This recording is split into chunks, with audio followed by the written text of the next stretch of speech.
Okay जी, moving towards question number 21। ये कहता है जी कि Pelican Paper Incorporation and Timberland Forest Incorporation are rivals in the manufacture of kraft paper. Some financial statements values for each company follow. Use them in a ratio analysis that compares the firm's financial leverage and profitability. अब ये कुछ items given है, total sales हैं, total equity और लिख रहा है all common, यानी कॉमन स्टॉक इक्विटी गिवन है, टोटल डेट है, एनुअल इंटरेस्ट है, टोटल सेल्स हैं, EBIT है और earnings available for common stock holders हैं दोनों कंपनीज़ की, पेलिकन की भी और टिम्बरलैंड की भी. वैल्यूज़ है.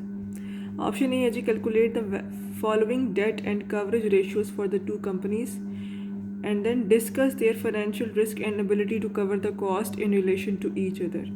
दो रेशियोज हैं, डेट रेशियो और टाइम्स इंटरेस्ट ऑन रेशियो. ये आपने दोनों की निकालनी है जो कि निकल आएंगे easily.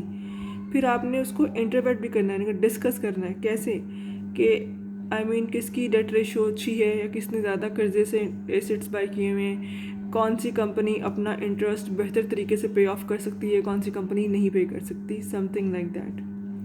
B has to calculate the following profitability ratios for the two companies. Discuss their profitability relative to one and other. First है जी operating profit margin, number 2 है net profit margin, 3 है return on total assets, 4 है return on common equity. तो ये चारों ratios आपने इन दोनों की निकालनी है जो कि ईजिली अगेन निकल आएंगी. तो अगेन हमने कंपेयर करना है आपस में कि किसकी अच्छी है या क्या रिकमेंडेशन हो सकती है या किसकी अच्छी नहीं है. हमने हर सिर्फ कैलकुलेट नहीं करना, हमने इसके ऊपर रिकमेंडेशंस भी देनी है. सी है, in what way has a larger debt of Timberland Forest made it more profitable than Pelican Paper.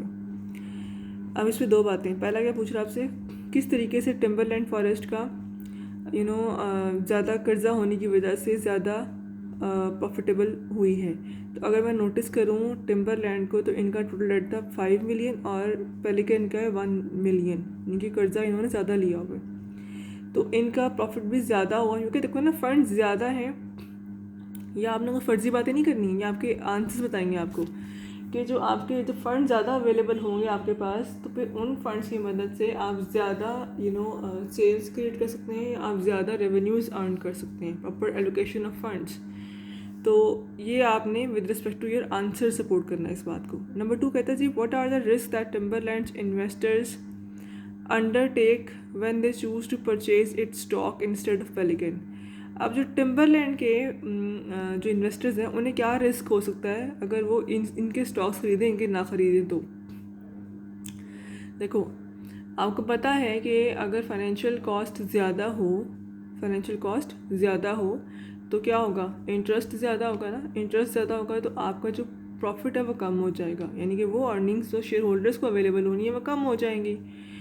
अब इन दिस केस इस कंपनी का जो डेट है वो सिर्फ 1 मिलियन का है, इसीलिए इंटरेस्ट कितना है 1 लाख. इनका डेट 5 मिलियन का है, इंटरेस्ट कितना है 5 लाख.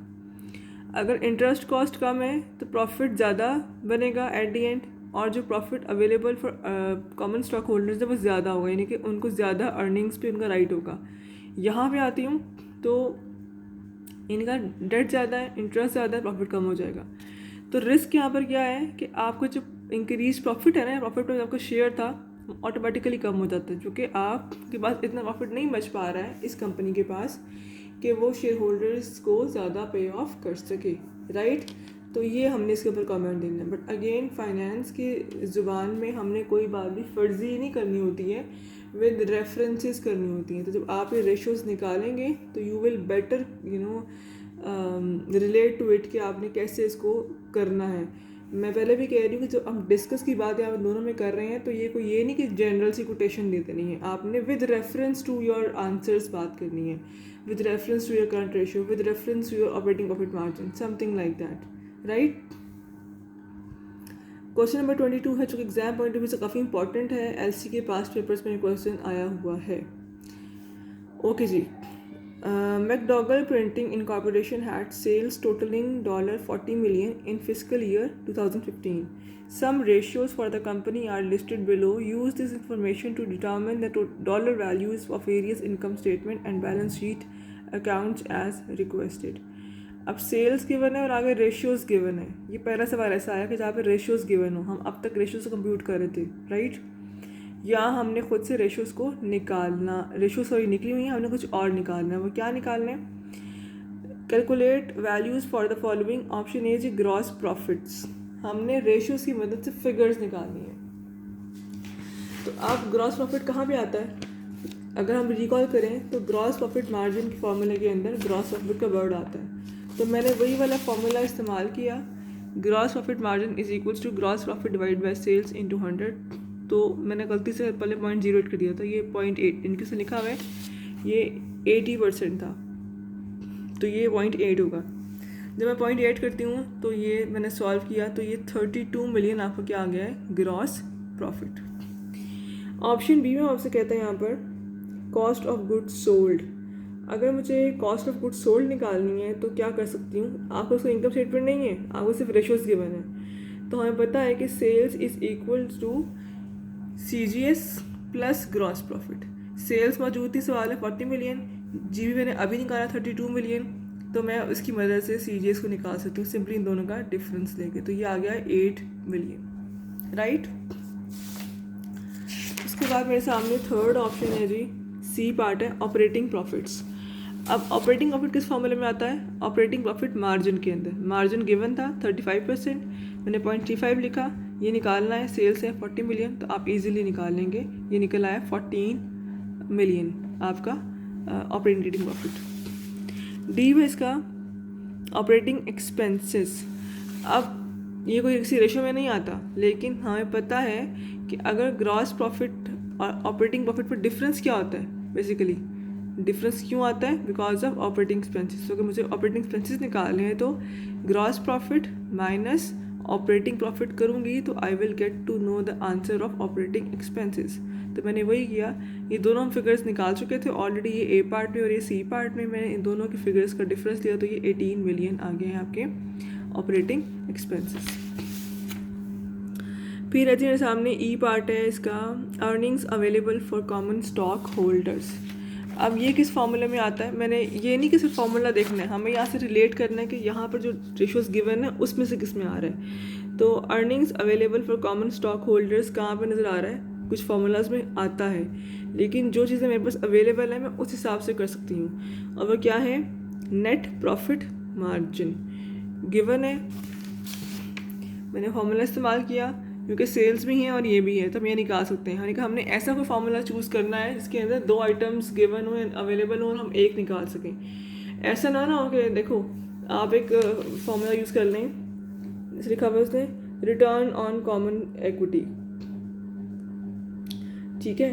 अब ये जब फार्मूला मैं लिखती हूँ तो ना ही मेरे पास कॉमन स्टॉक एक्विटी है, ना ही मेरे सामने अर्निंग्स अवेलेबल है, तो ये फार्मूले की मदद से मैं अर्निंग्स नहीं निकाल पाऊँगी। तो मैंने ऐसा कोई फार्मूला इस्तेमाल करना है जिसकी मदद से जहाँ पे 2 आइटम्स गिवन हो और एक निकालनी हो। मैंने इसीलिए फार्मूला इस्तेमाल किया है नेट प्रॉफिट मार्जिन का, राइट। सेल्स भी गिवन है, मार्जिन भी गिवन है, तो मैंने एक्स निकाला, ये निकल आया 3.2 million earnings available for common stock holders. ये था मेरे सामने E part. F part total sales. अब टोटल सेल्स निकालने के लिए मेरे सामने 2 ऐसी रेशियो से निकल सकती हैं, एक है जी रिटर्न ऑन टोटल एसेट्स और एक है टोटल एसेट टर्नओवर रेशियो। इन दोनों में सेल्स का वर्ड आता है। इस फॉर्मूले में फॉर्मूला क्या होता है? रिटर्न में earnings available for common stock holders divide by total sales into 100। Earnings available for common stock holders हमने अभी ई पार्ट में निकाल ली थी, रिटर्न गिवन है in terms of percentage, right, और मैं सेल्स निकाल सकती हूँ। अगर मैं इस पे आती हूँ टोटल एसेट्स टर्नओवर पे, इसका फॉर्मूला क्या होता है? Total asset turnover is equal to sales divided by total assets. Asset turnover ratio given है 2 टाइम्स है, सेल्स सवाल में ऑलरेडी मेंशन थी 40 मिलियन है, तो मैं टोटल एसेट्स निकाल सकती हूँ। यानी कि आप चाहें तो इन दोनों में से कोई भी फार्मूला इस्तेमाल करके टोटल एसेट्स निकाल सकते हैं, आपका आंसर सेम ही आएगा। मैंने फ़िलहाल यहाँ पर एसेट्स टर्नओवर रेशियो को इस्तेमाल किया और मैंने ये निकाला है, तो ये 20 मिलियन आपके क्या हो गए टोटल एसेट्स। आगे है जी 2 जो मैंने सॉल्व नहीं किया, खुद सॉल्व करेंगे। एक है जी टोटल कॉमन स्टॉक एक्विटी और अकाउंट रिसीवेबल। अगर मुझे कॉमन स्टॉक एक्विटी को निकालना है तो यहाँ पर जो रेलेवेंट रेशियोज गिवन है वहाँ पे कॉमन स्टॉक एक्विटी का वर्ड कहाँ नज़र आ रहा है? Return on common equity. तो इसका फॉर्मूला क्या होता है, earnings available for common stock holders divided by common stock equity into 100। तो अर्निंग्स आपने निकालनी थी पार्ट एफ में, शायद ई में, और रिटर्न गिवन है परसेंटेज फॉर्म में, तो आप इजीली कॉमन स्टॉक इक्विटी को निकाल लेंगे।